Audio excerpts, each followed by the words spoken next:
السلام علیکم ناظرین کرام، امید کرتا ہوں سب بہن بھائی خیر و عافیت سے ہوں گے۔ اللہ تعالیٰ کی پاک بارگاہ میں دعا گو ہوں آپ سب کو ہنستا مسکراتا رکھے، آمین۔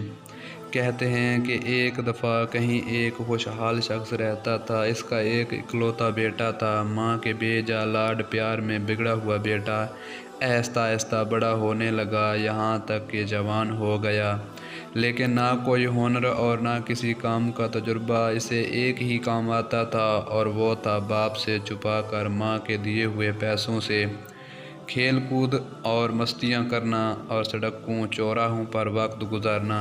ایک دن صبح کے وقت باپ نے آواز دے کر پاس بلایا اور کہا، بیٹا اب تم بڑے ہو گئے ہو اور خیر سے جوان بھی ہو، آج سے اپنی ذات پر بھروسہ کرنا سیکھو، اپنے پسینے کو بہا کر کمائی کرو اور زندگی گزارنے کا ڈھنگ سیکھو۔ بیٹے کو باپ کی یہ بات ناگوار سی گزرا۔ تقریباً احتجاج بھرے انداز میں اس نے باپ سے کہا، مجھے تو کوئی کام کرنا نہیں آتا۔ باپ نے کہا، کوئی بات نہیں، اب سیکھ لو، تم آج ہی شہر روانہ ہو جاؤ اور یاد رکھو جب تک میرے لیے ایک سونے کے اشرفی کما نہ لینا اس وقت تک واپس نہ لوٹنا۔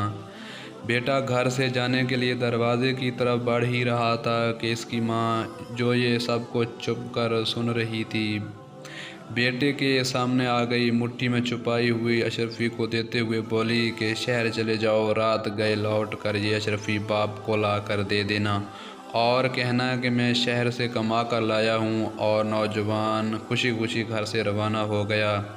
بیٹے نے ویسے ہی کیا جس طرح اس کی ماں نے اسے سمجھایا تھا کہ سیدھا باپ کے پاس جا کر بولا، ابا جان یہ لیجئے سونے کی اشرفی، میں نے سارا دن بہت جان لڑا کر کام کیا اور بہت ہی مشکل سے یہ اشرفی کما کر آپ کے پاس لایا ہوں۔